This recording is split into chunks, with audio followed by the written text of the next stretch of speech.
Nice. Oh, that looks good.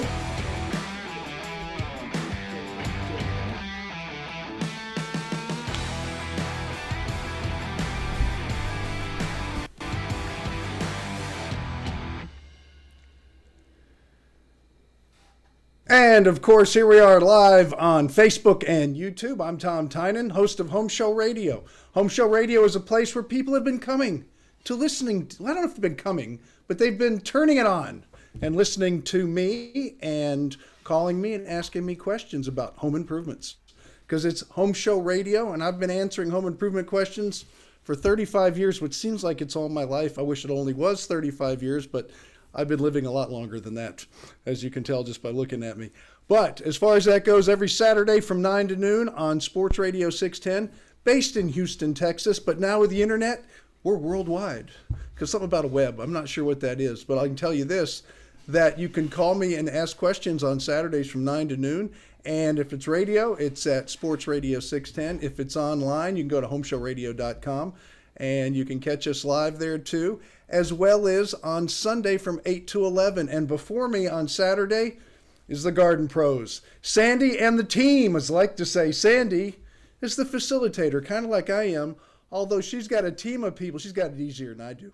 She doesn't have to answer the question. She just has to kind of, I don't know, enhance the conversation. With me, I got to do both, and I try my best. But either way, it's a plethora of gardening and home improvement questions and answers, as well as the big boss man himself, Charlie Mosier, who's right here with us, who talk about today is the main facilitator. Hello, facilitator boss. That's what I've been called a lot of things, Tom, but I guess facilitator. Facilitator is just as good as any of them, I guess, right? Hey, I'm good with that. That's what I get called.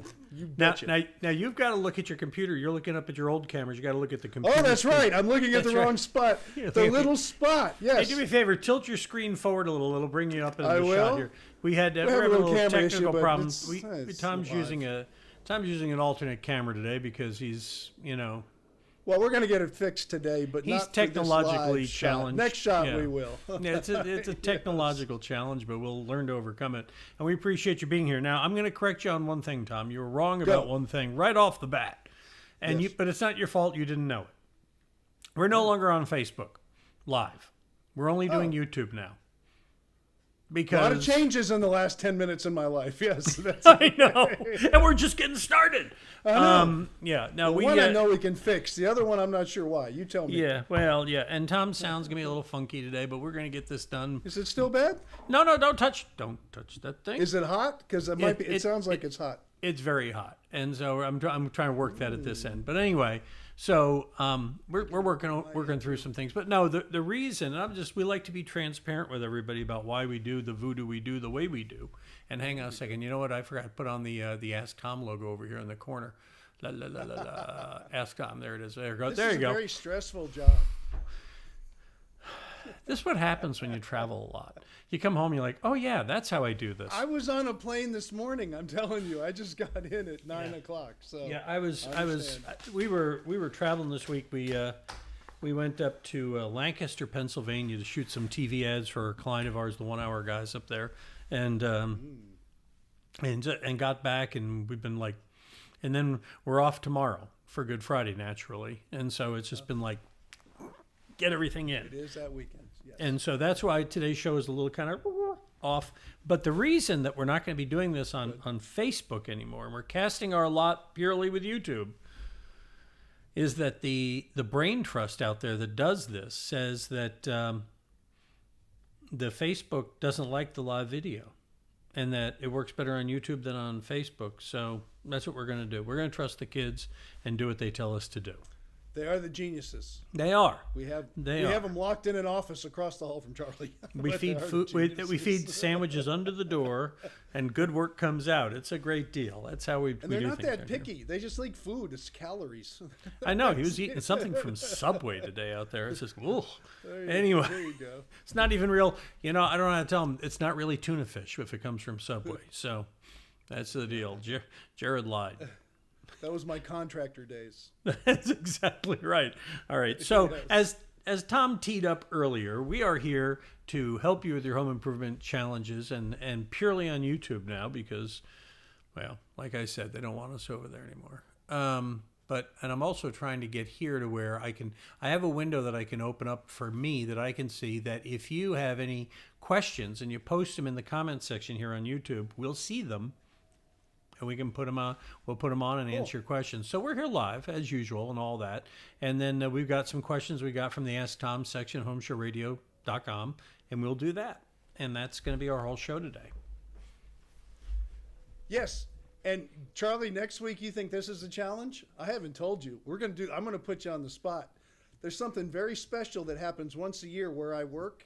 It is a whole competition of all the high schools. Everybody says, "Oh, you got to bring shop back to the high schools.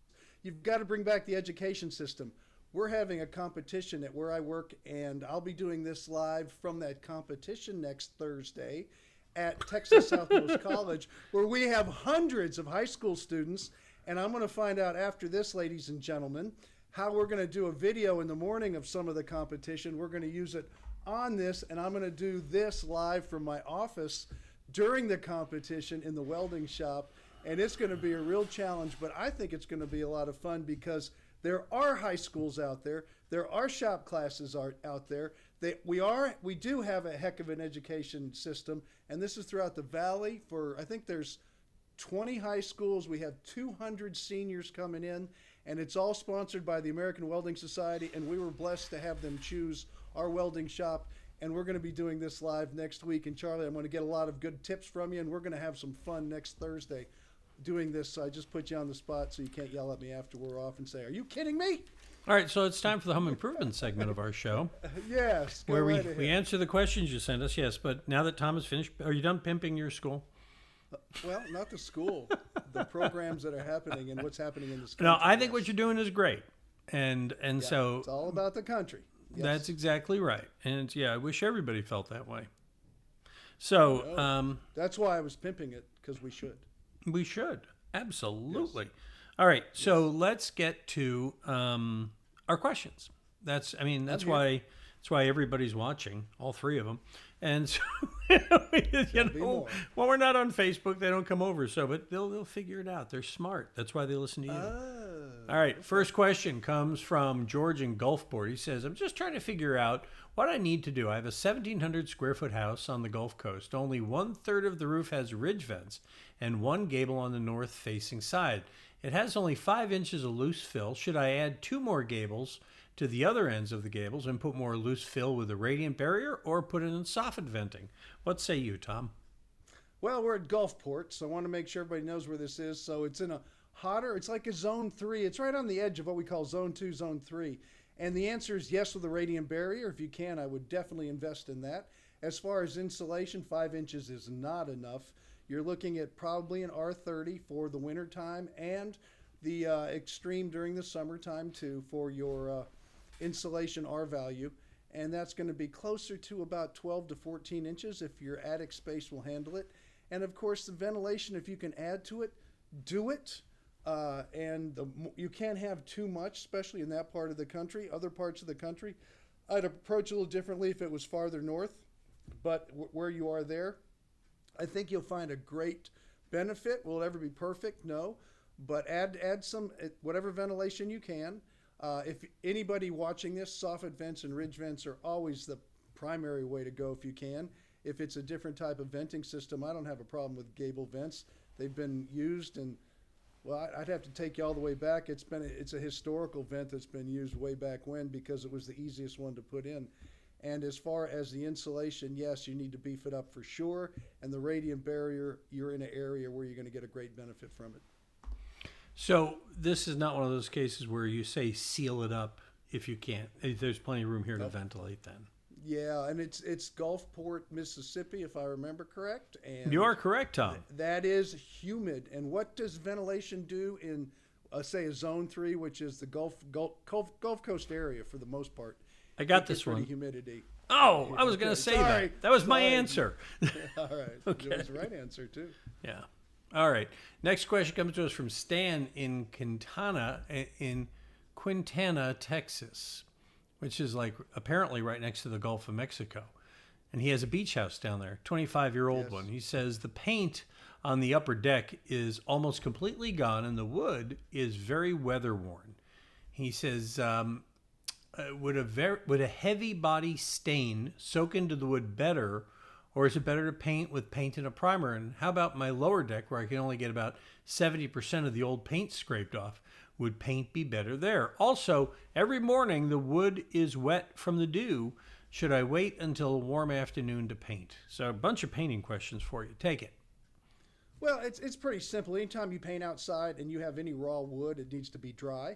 The water is gonna it's gonna be a problem for the paint. So the answer to a nice hot day, and if it's dry out without being super hot in the sun, so you kind of want to paint in the shade, but at the same time it needs to be dry. So the answer there is yes. Now the question is a stain that's going to want to soak in can't have any old residual paint because that will keep it from soaking in. So if you have areas where you can't get the paint off, the best thing to do would be to paint it. Paint is your best protectant. If you go to the history of wood decks before pressure treated lumber or some of the synthetics we have were out there, all decks were always painted, just like wood siding was always painted, any kind of wood on the outside, soffit, fascia, things like that to protect the wood. And it would last for 100 years if you had a good coat of paint on there. So it's always going to be your best protectant. So if it's all blotchy and stuff, a deck paint is always going to be your best bet also on the outside. If you do a stain and it's old wood like you're referring to, and I haven't seen it, but I assume it is, then a solid color stain, if it's got no paint residual on there, would be fine. But I just as soon see a deck paint because it sounds like it's probably kind of blotchy and not the same even weathered look that some of the older lumber would have if it didn't have any paint on it. One of the things you always say about paint is buy it at a paint store. You know, don't go down to aisle 5. Maybe in Ace Hardware they sell good paint, but I mean, you don't want to go to the big stores, you know, the home centers, because you're just not going to get the quality paint unless you're willing to pay top dollar for the best paint they sell there. I mean, I imagine they must sell some quality of paint there. All these stores sell quality stuff. There's no doubt about it. But what I'm worried about is the people who are there, they don't have the experience that you want to have when it comes to buying the paint. So Ace Hardware's, yeah, they're trained. The personnel there are trained pretty well. If you go to paint stores, they're trained really well. So they're trained better in their own product lines, and that's what you're looking for. Your audio has dropped out again, just so you know. So whatever you jiggled, unjiggle it. I didn't jiggle anything. Well, I'm just telling you. I'm sitting here and watching. I know you are. There you are. Now we hear you. I just turned it way up. So just in case you're wondering, guys, if the show is live. So anyway, how about now? We doing okay? Yeah, you're overdriving at something wicked, but that's all right. So what you were saying then, when you were real low, in case somebody missed it, is that they've got people trained at those home centers if you find a good one. But you're better off going to a paint store where you're going to find a quality paint and people really know how they go together. Yeah, if you go to the big box stores, what you're going to get is people who aren't trained. If you go to an Ace Hardware or a Sherwin-Williams or something, because they train their personnel really well in those areas, you get better information. Right. That's the point. Okay, good. Next question comes from Thomas in Cedar Park, Texas, which over by Austin. He says, zip. Okay, what's the best way to cut 3/4 inch hardy board trim? I guess he's zip cutting or something. I have a 4.5 inch grinder, which I can equip with a tile cutting concrete block blade. Will that do it? Or will a regular carbide tip blade with my miter saw do it without ruining the blade? What say you, Tom? Carbide tip blade. Can't hear you again. Can you hear me now? No, I can't. There you go. I hear you now. Well, all right. Just don't breathe. Go ahead.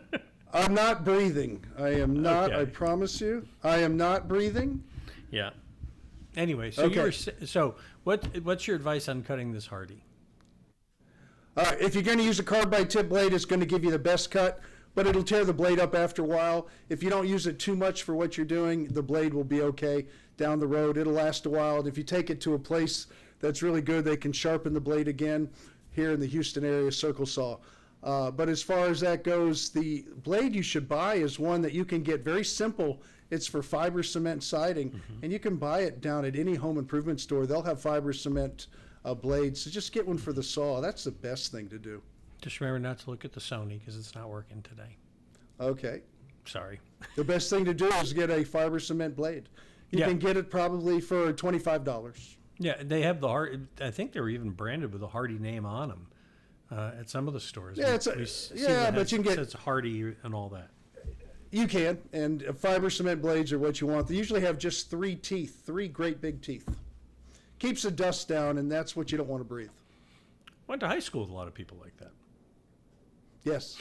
I don't know. Oh, I didn't that's go to high good. school. I'm gonna show up at the next reunion and gonna get the daylights kicked out of me, but that's all right. It'll be just like a reunion. Nice. So anyway, all right. So get the right tool, right blade for it, and if you're in Houston, you can go to Circle Saw. And I'm sure they've got someplace that can sharpen your saw over there. Yeah, absolutely. Okay.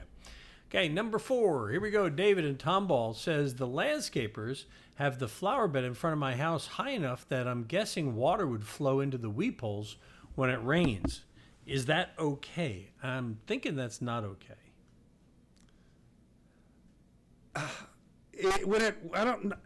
It's never okay to have water in your weep holes. It's not going to help you. From termite control to moisture control, you got to be really careful. Building beds up against the house is a bad idea.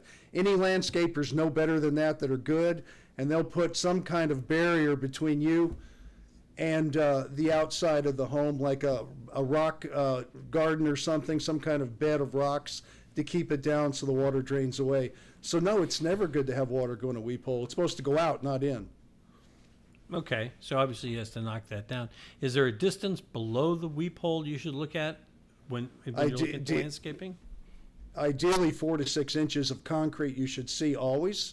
And that's why you can put a 12-inch bed of rock and then start and build your landscape up so the water drains around it.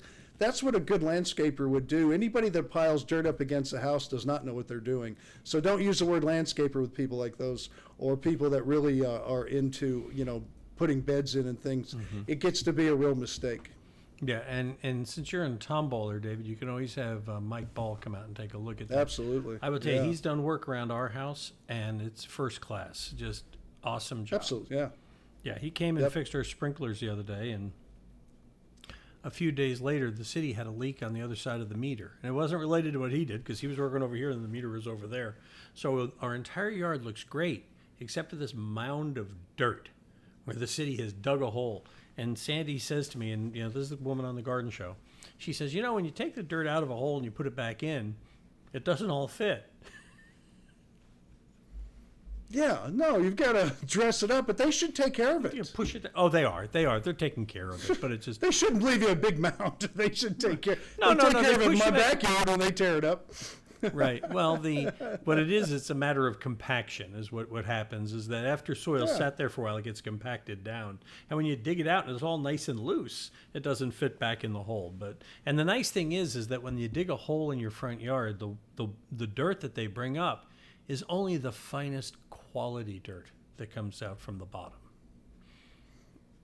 It depends where you are. Well, here in Houston, Texas, Texas, it actually could be, but sometimes it's not. Yes. No, it's like you could go over there. You could build models with that dirt. It's so clay intensive over there, and so they're going to come back and fix it. But I will tell you one thing that's cool is that she called in that leak.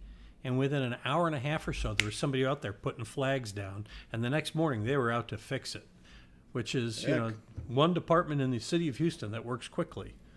Costs them a lot of money. They have to get on it. You think? Yeah, especially these days. And it depends what mayor we have, too. Hey, I thought we weren't going to be political. I just said it depends. Okay. It just depends. Get it? Yeah. Water leak depends. Okay. They are working on the library over near our house, right? We live over off Buffalo Bayou, and the library there flooded, and it sat dormant for years. I mean, what's it been, 5 years since Harvey, and they're just working on it now. And I think the company they hired is 2 guys and 1 hammer,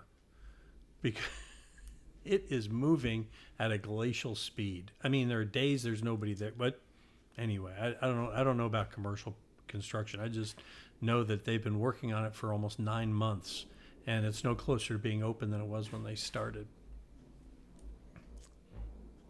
Could happen. I don't know what to tell you. Whatever Tom they're has doing. no thoughts on this matter. All right. No. Okay, last question we have for you today here as we lurch along on our very first YouTube-only broadcast. And I'll explain that more about that if you're just joining us, because a bunch of you have tuned in since we started. This one comes from Stacy in Claiborne. She says, my house was built in 1947 with block and base foundation, and I have been trying to find a good company to do foundation repair. My question is, should I water around the foundation or not? Remember, it's block and base. One company said, yes, I should water. Another said, no. And a third said, it just depends. So she's gotten the full range of answers. We're back to the depends again. I like that. Okay. Right, okay. So to water or not to water, what say you, Tom? Well, if you need to, you need to. If you don't, you don't. That's a common sense answer. But the fact of the matter is watering around a block and base is not as effective as watering around a slab. That tends to have a lot better results when you need it. And it has a lot to do with the year. If you're having a regular rains and you don't have a real drought, then watering is probably not going to be very helpful at all. If you're having a real drought and everything is so dry that everything is moving, drying up, you have all these cracks around the house, then keeping the ground consistent is always going to be helpful. It's not going to repair anything, but it'll be helpful. If the house is settled and cracking in different areas and you feel low spots, you still have to have someone come out and put it back into a good position where it's not necessarily level, but it's flat and it feels comfortable to you. So just putting water around a foundation, the answer is no on a block and base. If it's really dry out, we're having a drought year, which we're not. As far as this part of the country where you are, if it's a different part of the country, then you'll have to determine that. I can't.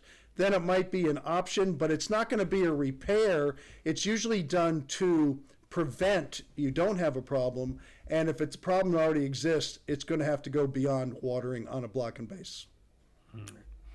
Alrighty. So Tom and I are delighted that you're watching, and we have kind of changed things up. It was an 11th hour change that the social media brain trust behind this wall came to me today, and they said, Charlie, we want you to just do the live show with Tom on YouTube and stop doing it on Facebook. Now, We had a lot of quick changes today. and some of them still aren't finished, as you can tell from Tom's audio. But, but I don't know what to tell you. you can I hear really him. don't You know. can hear him and listen. You know, we're coming to you, and we're on. So that's a good thing. But anyway, so from now on, our Thursday show is only going to be on YouTube, and There you go. that's the deal. Now Tom's still going to, and we're still going to have the Ask Tom videos that we put up and all that on YouTube, like we always have. But I guess the algorithm or something over there on the Facebook side prefers to have posts and not these live videos, and so we're not going to do them over there anymore. Okay. I feel, I have no idea why, so you'll have to have that discussion. Me neither. Maybe you should bring them in and they can tell us why. I'm just doing what I'm told. I may sign the checks, but I'm not in charge. Okay. So we just do what we do here, as we have done for many years since Tom started since 1987. I was thinking Elon Musk is making a play for Twitter, Tom, trying to buy Twitter. No. Yes. I'm thinking he wants to keep speech free, and we've been keeping home improvements free here since 1987.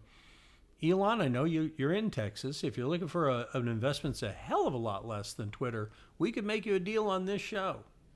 Just saying.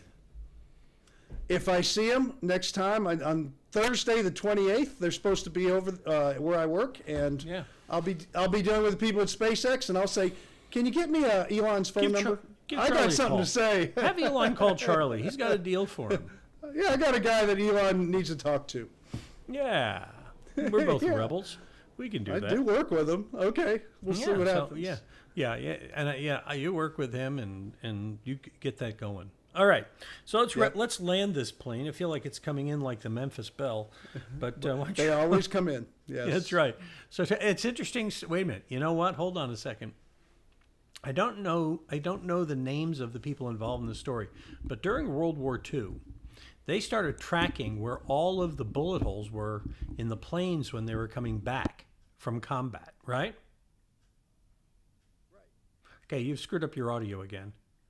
Just stop picking on it. I can't hear you. Now you can.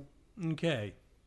Yes. So anyway, right? so as I was saying, in Boy, I World War can. II, the planes would come back from combat, and they'd mark where all the bullet holes were, they made an analysis of where the planes were being shot up. And the popular thinking at the time, Tom, was let's put more armor in those areas to protect the pilots so they get back safely. And then a British engineer said, wait a minute, those are the planes that are getting back. Maybe we need to put more armor where the bullets aren't hitting, because those are the planes that aren't coming back. And that's what they did. And it wound up saving more planes during World War II. So sometimes the counterintuitive is the right answer.